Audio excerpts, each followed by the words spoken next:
Ladies and gentlemen, bila shaka nafahamu ya kwamba kila mtu anamfahamu Aziad Nasenya. Aziad Nasenya ni mwanadada fulani ambao alikuwa na apartment yake ambayo ni ya 25 million, lakini inasemekana ya kwamba alikuwa na madeni mengi sana, jambo ambalo limemfanya akashindwa kulipa hiyo deni ya milioni zake ambazo alikuwa nazo kama deni. Kisha baadaye nyumba yake ya milioni 25 ikawa inachukuliwa kufidia deni ambalo alikuwa nalo.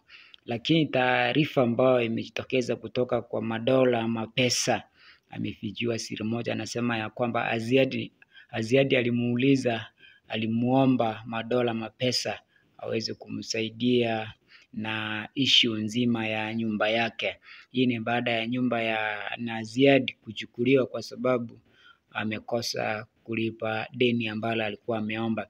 Na hiyo apartment ambayo ama nyumba ya kifahari ambayo na Aziad Nasenya alikuwa anaishi ilikuwa ya milioni 25, lakini baada ya kushinda kulipa deni lake, sasa wenyeji wakaamua wamnyang'anye ile nyumba.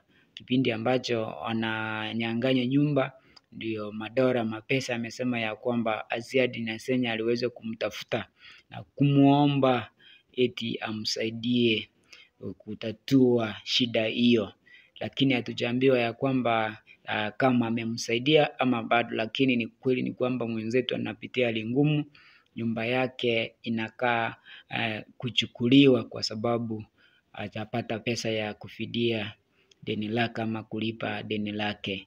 Langu ni Maskini Msomi, jina langu ni Maskini Msomi, na hii ni Maskini Msomi TV. Kuwa na siku njema.